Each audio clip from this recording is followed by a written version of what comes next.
हम सभी अपने अंदर खुद की एक इमेज छवि बनाकर रखते हैं और चाहते हैं कि दूसरा इंसान भी हमें वैसे ही देखे समझे, पर हकीकत में हम सारे काम वैसे नहीं करते जैसे हमें उस छवि के मुताबिक करने चाहिए। मैं बात कर रहा हूँ सेल्फ अवेयरनेस की। इस वीडियो में आप जानेंगे सेल्फ अवेयरनेस क्या है और इसके क्या फायदे हैं। 6 सेल्फ अवेयरनेस एक्टिविटीज जो आपकी सेल्फ अवेयरनेस को बढ़ाने में आपकी हेल्प करेंगी, और सबसे लास्ट में आप जानेंगे सेल्फ अवेयरनेस के 2 एग्जाम्पल, जिससे आपको एक आइडिया हो जाएगा कि सेल्फ अवेयर होकर हम किस तरह के रिजल्ट अपने लिए क्रिएट कर सकते हैं। सेल्फ अवेयरनेस को समझने से पहले हमें अवेयरनेस को समझना होगा। दोस्तों, हम किसी भी चीज के बारे में किस तरह अवेयर होते हैं, उसको अटेंशन देकर, उस पर ध्यान लगाकर। हर रोज, हर घंटे, हर मिनट हमारे अंदर और बाहर कुछ ना कुछ होता रहता है। आपने कभी नोटिस किया है कि आपके आसपास क्या चल रहा है? किस तरह आसपास के लोग एक दूसरे से इंटरेक्ट कर रहे हैं, किस तरह समय गुजर रहा है और किस तरह आप पर इस सब का इम्पैक्ट पड़ रहा है। तो अगर अवेयरनेस चीजों के बारे में पता होना, उनको नोटिस करना है,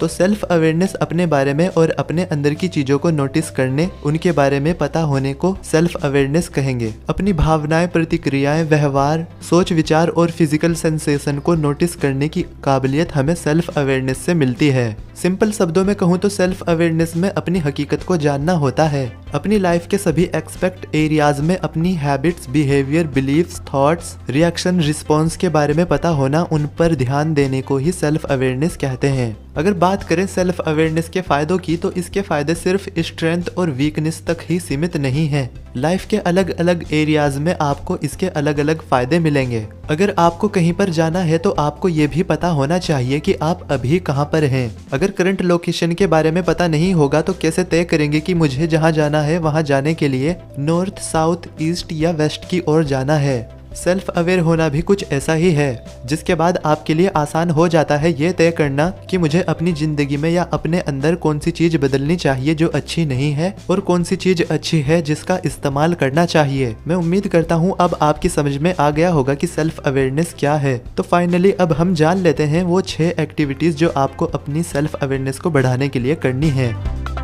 नंबर 1, कभी आपके साथ ऐसा हुआ है कि आप दुखी हैं, पर आप क्यों दुखी हैं इसके पीछे का रीजन आपको नहीं पता, या आप किसी से प्यार करते हैं, किसी से आपको बहुत लगाव है, पर उस इंसान से आपको प्यार क्यों है, इतना लगाव क्यों है, इसके पीछे की वजह आपको नहीं पता। आप खुद से पूछते हैं, बीते कल में जाकर देखते हैं, शायद ये वजह रही होगी, नहीं शायद ये वजह रही होगी, पर आपको कभी भी कोई ऐसा आंसर नहीं मिलता जिस पर आप पूरी तरह यकीन कर सके कि हाँ यही है वो वजह। इंसानी दिमाग ऐसा ही है, हम कोई इमोशन, एक्सपीरियंस फील करते हैं और उसको भूल जाते हैं। इस वजह से सबसे पहली एक्टिविटी है जर्नल लिखना। जर्नल लिखने से हमें इन सभी चीजों से डील करने में हेल्प मिलती है। जर्नल लिखने से हमें अपने इमोशंस, रिस्पॉन्स, एक्सपीरियंस का रिकॉर्ड रखने में हेल्प मिलती है, जिसके बाद अगर कोई सिचुएशन हमारी जिंदगी में फिर से रिपीट होती है तो उस पर बेहतर रिस्पॉन्स देना आसान हो जाता है।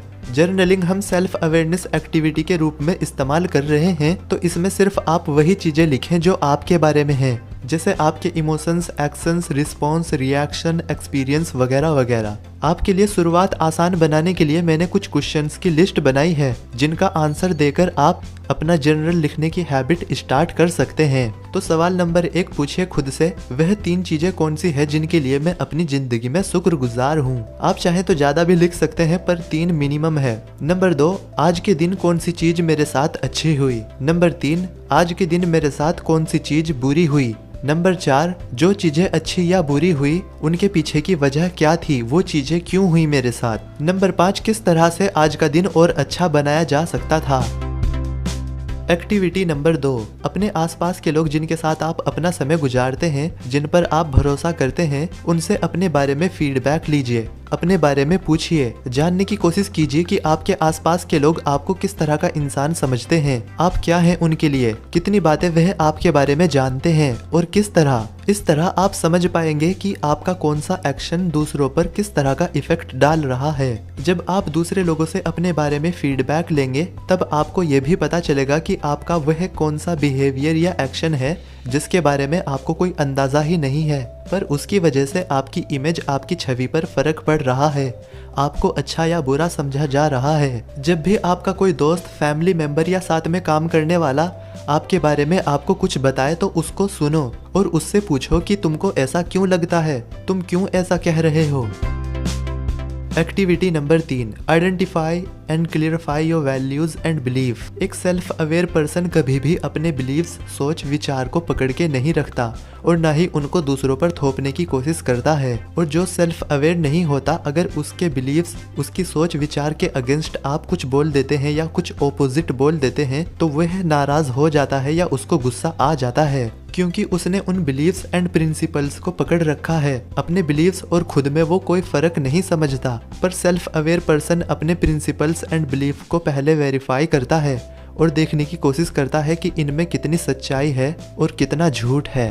शायद आपने कभी नोटिस नहीं किया होगा, पर हमारे ज़्यादातर बिलीव्स एंड एक्सपीरियंस हमारे खुद के नहीं होते। वह हमारे माता पिता, आसपास के लोग, टीचर और सोसाइटी के लोगों के होते हैं, या फिर उनको भी किसी ने दिए होते हैं जो उनके ऊपर रहे होंगे। जो उन्होंने हमें बचपन से सिखाया, बताया, उसको आधार बनाकर हम अपने फैसले ले रहे हैं और सही और गलत का फ़र्क कर रहे हैं। तो दोस्तों, अपनी ज़िंदगी के हर एक एरिया एक्सपेक्ट में अपनी कोर वैल्यूज़ एंड बिलीफ को ढूंढने की कोशिश करें। जितना डीप आप सोच पाएंगे उतना क्लियरली आप खुद को समझ पाएंगे।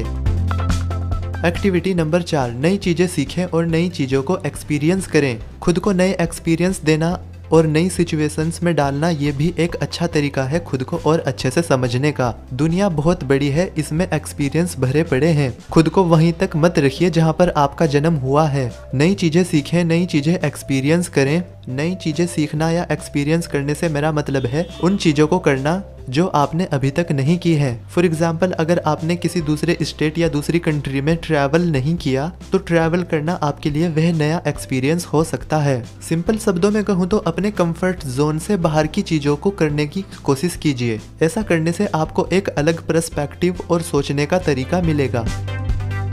Activity number 5, ask yourself what questions. कुछ लोग अपनी मौजूदा हालत को जानने समझने के लिए खुद से वह सवाल पूछते हैं जिनमें वाई यानी क्यों होता है। जैसे मैं दुखी क्यों हूँ, मेरा काम अच्छा क्यों नहीं चल रहा। साइकोलॉजी टुडे पर एक रिसर्च है जिसमें मैंने पढ़ा, वाई क्वेश्चंस पूछने से हमें अपने अनकॉन्शियस थॉट और फीलिंग के बारे में ज़्यादा कुछ खास पता नहीं चलता। इसलिए हमें वह क्वेश्चन पूछने चाहिए जिनमें व्हाट यानी क्या होता है। फॉर एग्जाम्पल, आपका खुद से ये पूछना कि मैं दुखी क्यों हूँ। ऐसा पूछने से आपको बीते कल की कोई मिस्टेक ही याद आएगी जिसके बारे में शायद अब आप कुछ नहीं कर सकते। पर अगर आप खुद से पूछते हैं ऐसा क्या है जो मुझे दुखी कर रहा है, तब आप आसानी से वह सिचुएशन या वह चीज सोच पाएंगे जिसकी वजह से आप दुखी हैं।